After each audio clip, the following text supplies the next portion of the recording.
When I came in this morning, I was upstairs, and then I came and watched the singers prepare. And there was a little voice inside my head that said, "Take off your shoes. You're standing in holy ground."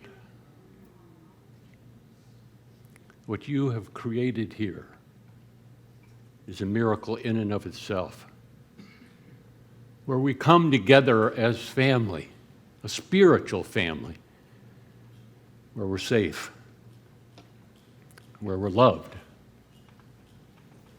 where we're empowered. Before I get started, I want to acknowledge my life partner, Maria Graff.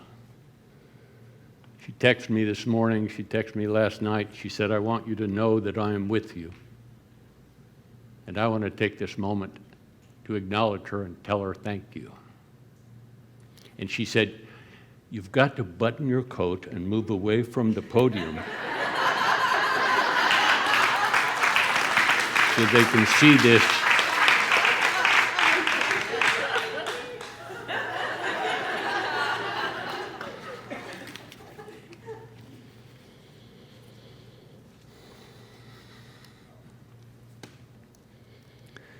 I'm going to start this morning by reading an article that I wrote.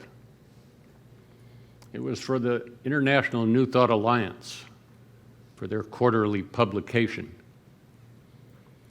As I was preparing to write the article, I thought, Terry, these aren't a bunch of new kids on the block. These are some of the greatest teachers around the world. And so you can step up and speak to them and tell them the truth, how you hold it. And I was a little shy or something about reading this article because it jumps right into what we're talking about. I see the radiant life of God that you are. But I'll tell you, knowing Dr. Petra, I went to my first Science of Mind church almost 40 years ago. Came down the stairs because the minister had seen me, and I had been introduced to him the week before, and I was going to sneak out the back door. But when I came down the stairs and started for the door, he waved, and I thought, geez, now I've got to go say hello to him. So I walked over and shook his hand and told him how much I enjoyed his talk and stuff, and I turned and was trying to figure out which door to go to. And this beautiful blonde woman came up to me and said, "You're new here, aren't you?" And I said, "Well, this is my second time." And she says, "Well, let me personally welcome you. My name is Petra." And she took me around and introduced me to people.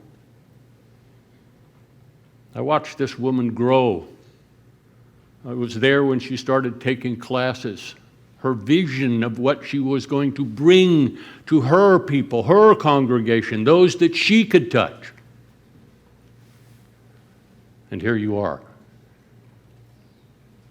And it's not just Petra. That's why I acknowledged you. You cannot have a center like this with just the figureheads, just the leaders. It's got to be the people. When they broke for you to hug each other, I stood up here and you could see the love flowing between you. An inclusive love. It wasn't a clique because I've been here 2 years and you've only been here. It was this inclusive loving one another. That's what Science of Mind offers us. The opportunity to come together as individuals and explore the truth.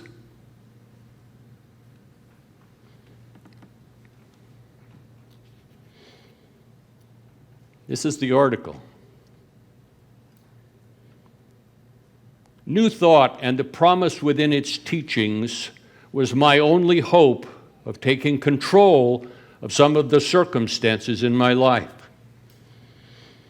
I was attempting to heal a supposedly incurable infection in my spine, and my focus was on how to use the principles explored throughout our teachings that addressed that addresses consciousness creating reality. In summary, I got well. I beat 1,000,000 to 1 odds and created perfect health. But my ability to create the health I wanted did not come from just learning how to take charge of my mind and my body.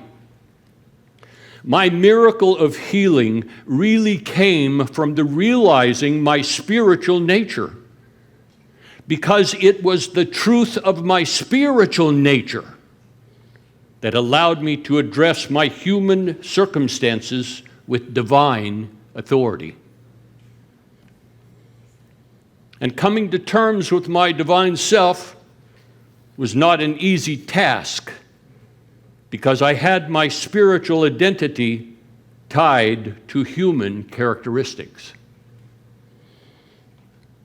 In the book, What the Great Religions Believe, Joseph Greer writes, in the 13th century A.D., a renowned Hebrew language scholar, notice Hebrew language scholar, known as Moses ben Maimon, opens his book, The Guide for the Perplexed, with a chapter to clarify the statement in the Bible that man is made in God's image. Moses ben Maimon argues that the word image led men to believe that God had the form of a human being. God had a physical body. And further, if they did not believe God as having a body and other aspects similar to their own in appearance and temperament, they would have to deny even the existence of God.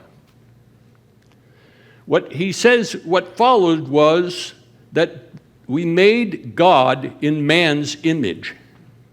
And I mean the image of a male human being. We also gave God human personality.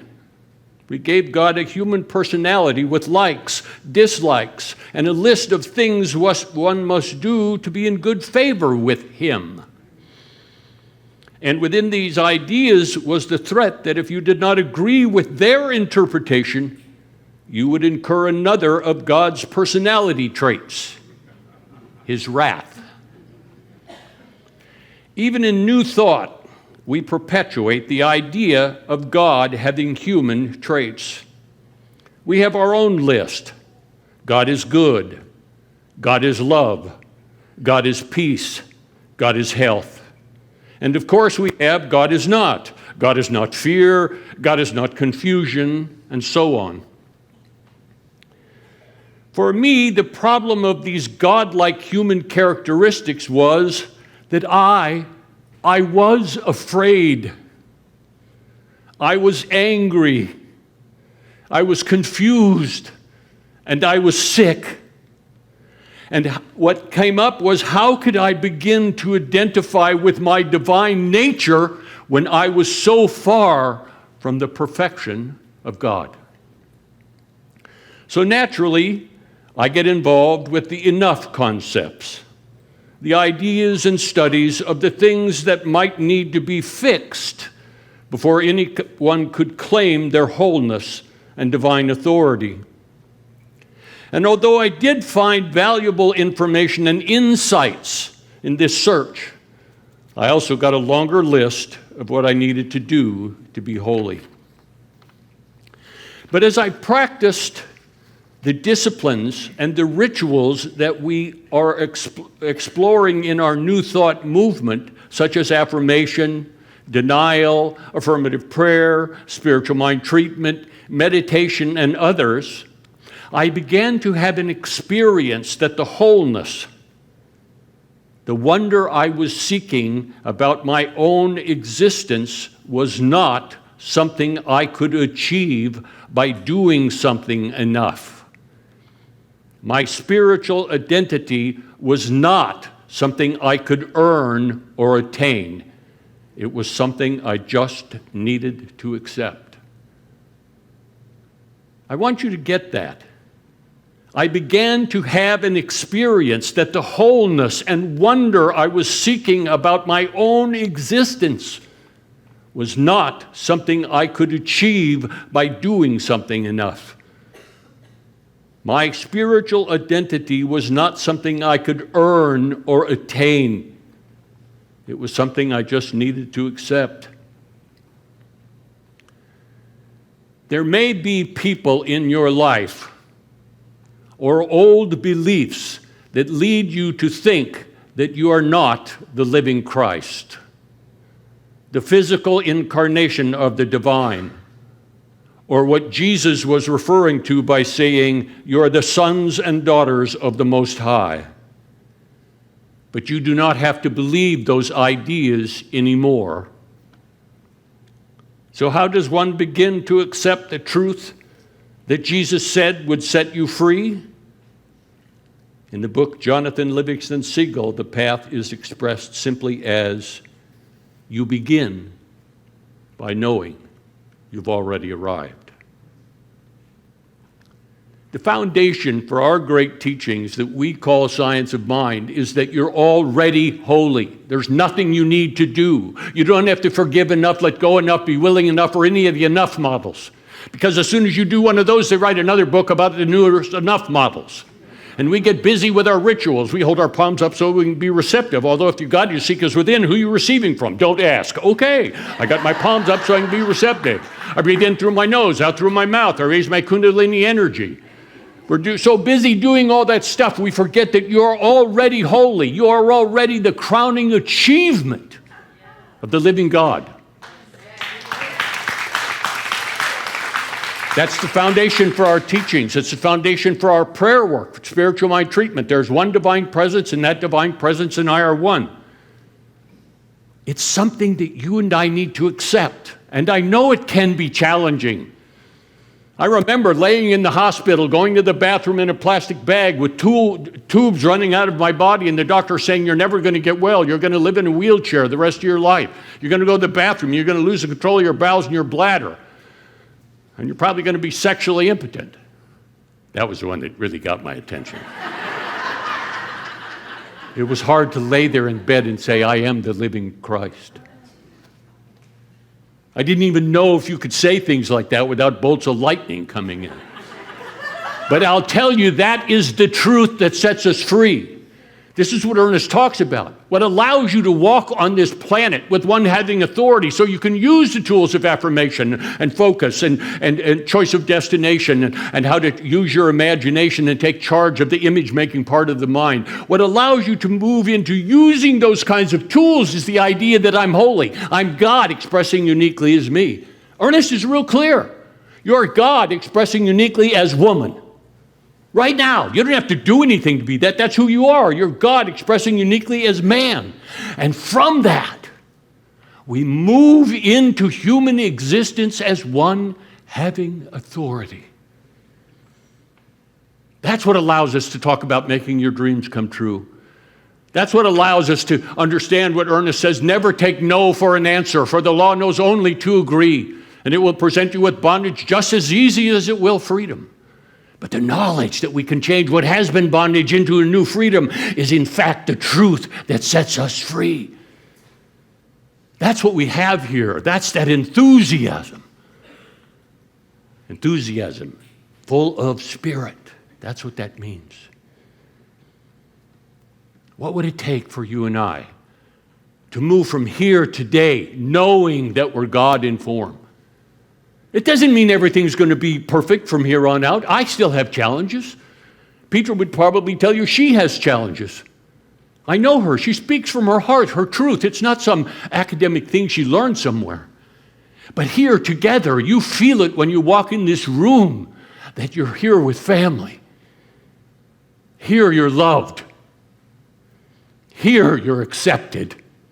Here we have the courage with each other to explore truths that heretofore you got killed for.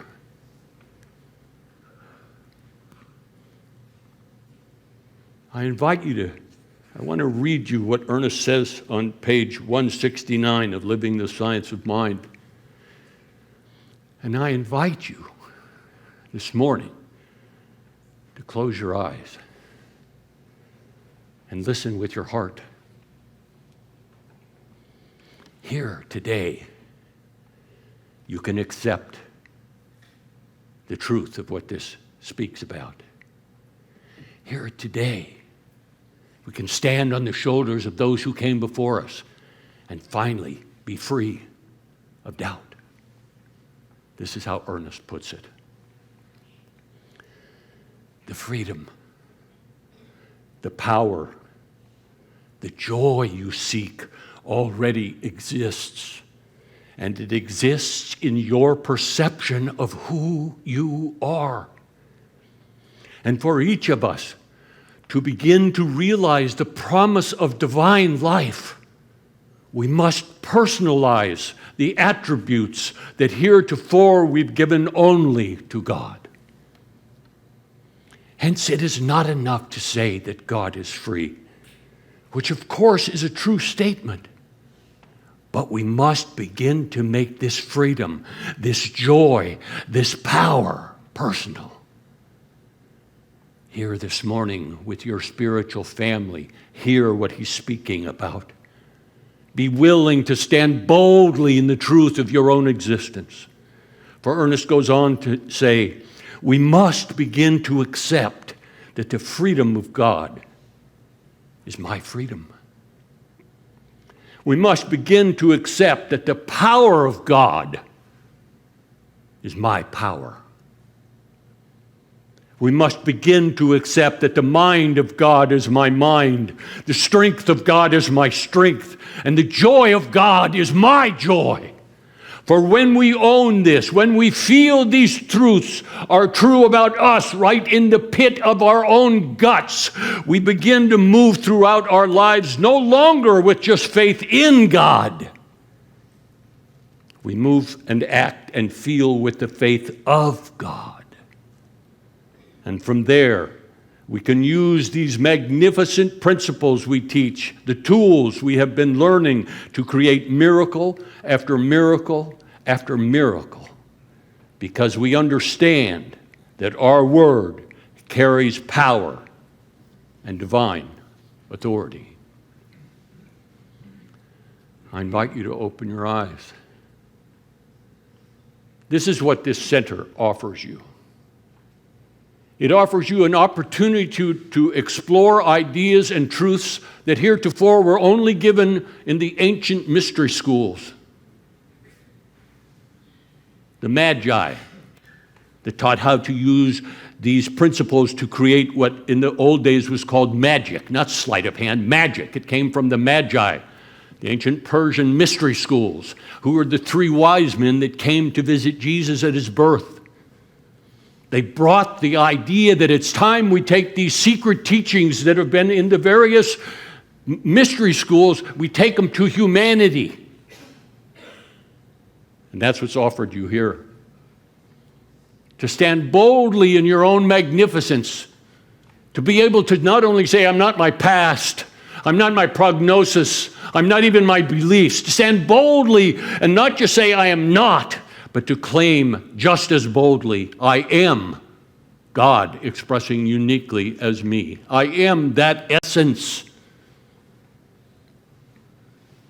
On page 121 of Living the Science of Mind says, whatever you believe to be true about God, declare that to be the truth about yourself. For he goes on and says, our union with the divine. On page 180, he says, our union with the divine is not that we are one with God, or that God, or one with God. For these imply separation. The truth is that you are of God, some part of God. It's hard to get that. It's hard to own that. It's hard to language it, because when we go to do that, we go, well, yeah, but God is pure love and I have anger. God is pure this and I'm that. And that's what we have done. We have confused our human characteristics with our divine nature. Well, if you were really the living Christ, you wouldn't have any fear. I had fear. If you were really the living Christ, the essence of God, you wouldn't have any anger. I had anger.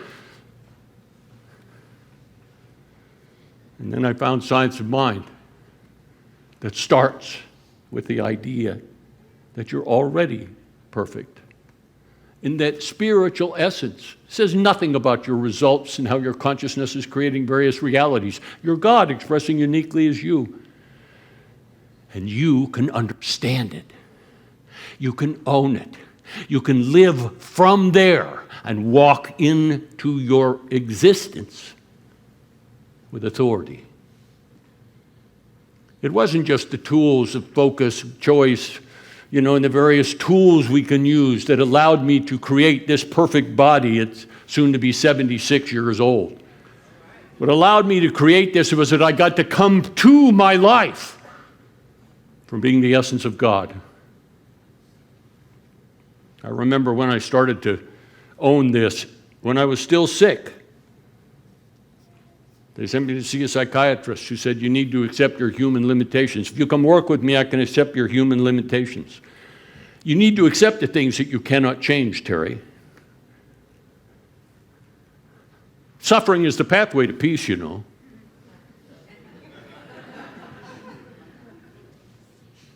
That quote.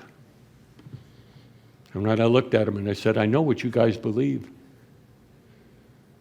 This isn't the first surgery or something. I'm like 20 spinal operations into this thing. I know what you guys believe. But I'm reading these books. And these books say there's a part of me that's not sick. These books say there's a part of me that's not afraid. And what these books say is that if I can get in touch with that aspect of me, if I can begin to own that who I truly am is that aspect of me, from there I can learn how to create reality instead of face reality. And he said, you're living in a dream world. And I told him to go to hell and got up and walked out of his office. There may be people in your lives, even today, people who you think are in New Thought. There may be old beliefs, old habit patterns that when you stand there and say, I am the living Christ, and I like to use that word because, boy, if you're going to be confronted, stand in front of the mirror and look into your own eyes. You say, I'm holy. I'm God expressing uniquely as me. I am the living Christ. That's who you are. Ernest Holmes says this. He says on page 122, he says, you do not have to change. The power within you is the law, an aspect of God that is an all-powerful medium. And you have the power to use this medium any way you see fit. Except the list, of course, that some people, it's got to be for the highest and best good of everybody concerned. You can't use it for your own ego-centered priorities. You got to use it for this, and you can't use it for this, and you can't use it for this. Ernest Holmes says you can use it for anything you want. Jesus killed fig trees with this power. Not that I suggest we do that.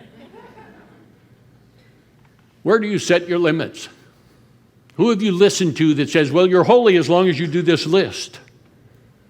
What if you and I gave up that part? What if we just gave that whole thing up and said, I am holy. I'm holy now.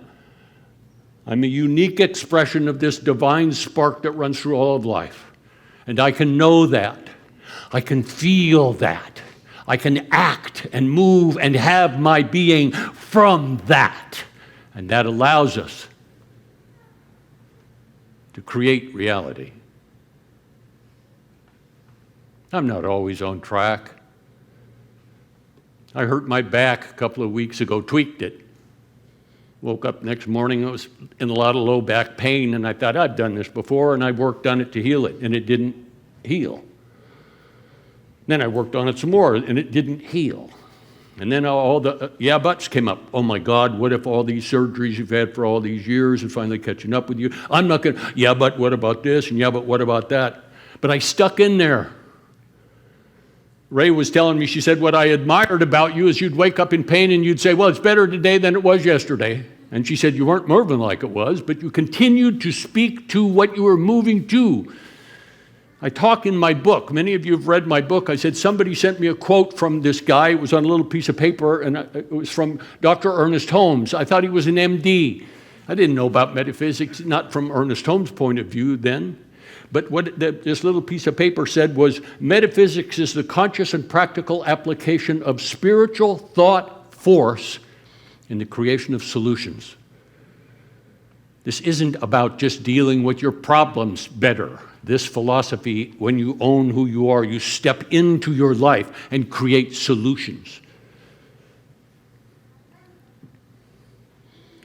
And then, of course, we get to the bottom line of this thing. And I got to realize after the, several weeks of really being in significant pain, and I don't do pain well. I used to in the old days, but they gave you more pills in the old days. So now you have to do it on your own. Anyway, what I got was, Terry, you have not been using these principles. Not in your back. You use it in other areas, but your back has been so good for so long, you just sort of shoot from the hip. And now all of a sudden you're 60, about to be 66 years old, and you've got some stuff going on because of all the scar tissue and all that kind of thing that's in here. And honestly, if you'd have stayed using these tools and stretching and doing some of the exercises you're doing now, you wouldn't be in this place. I had lunch Friday with a friend of mine who's going back in for cancer surgery. He healed it 8 years ago. I worked with him 8 years ago. He got my Everybody Wins program and he used it, and he went through all the stuff, but he didn't have any of the negative effects of chemo. He didn't have any of the negative effects with radiation because he was using the principles. And now his cancer's back. Or at least the doctors are saying he's got cancer in his neck. And so we were talking, and I said, have you been using the tools on how healthy you are? And he said, no, I did for the first year and a half. But after a while, it never bothered me, so I got on with other things. And now all of a sudden, he's got this problem. So both of us were sitting there sharing with each other. If we were consistent in using the tools, both of us believed we wouldn't be here now. See, the next thing is you're God-informed. That doesn't change your results. You still get your results from your current belief system. But what Ernest says is you must use this power to help yourself first. For you have to prove to yourself that the power is available and you can use it. Begin to contemplate this power answering your every need, supplying your every want, fulfilling your every wish. That's the freedom you have. And then finally, he says, if you are teaching these principles, on page 222 of Living the Science of Mind, if you are teaching these principles, you should insist that those to whom they are taught must use them, and they must never take no for an answer, for the law knows only to agree. So here we are, Sunday morning, talking about the same truth in maybe a little different way that's been talked about every Sunday here, what the classes are about, what your workshops are about, and that is that you're holy and you have the right and the authority to make your dreams come true.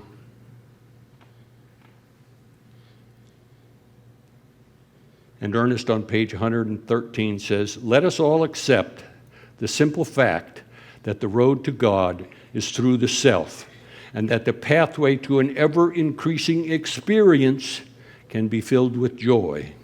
We can sing and dance as we go along. That's what you feel when they said, stand up and greet each other. I mean, up here you could see it. You're singing and dancing. There's this aura of joy about what we're up to. Another thing I like about Petra is she's not afraid to mention Jesus. There are some signs in my churches that don't talk about Jesus. Oh, we've got people here that, were beat up by the teachings of Jesus in their old church, so we don't talk about Jesus. Ernest Holmes says the whole purpose of metaphysics is to prove the teachings of Jesus. He taught a lot of things. And if you read the scriptures over and over, you find he taught different things to different people.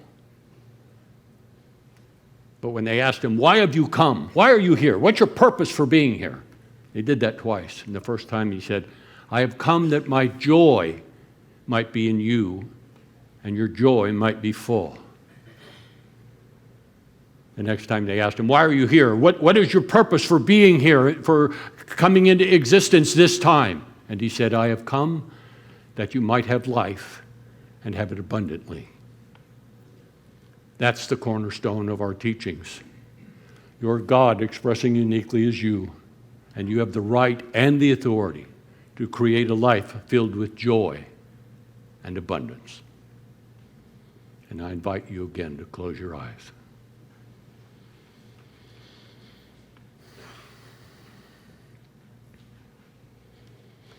Here in this room, with our spiritual family, we feel safe. We feel powerful. And we feel free. And this morning, we recognize that we have been reminded. Our mind has been changed this morning. And as we walk from this holy sanctuary, we do so with a sense of peace, with a sense of grace, with a sense of wonder about human existence, God's playground. And we give thanks this morning for feeling God. Not only in our own self, we give thanks for feeling God in that person who's sitting next to you. We give thanks for holding the hand of God, for seeing the eyes of God. Today, we have been transformed. Today, we have been reminded, and we accept that reminding. We move from here today knowing that we are a unique expression of the essence of life itself. We give thanks for this center, for the teachings of science of mind, for our marvelous teachers. And we give thanks for our fellow congregants.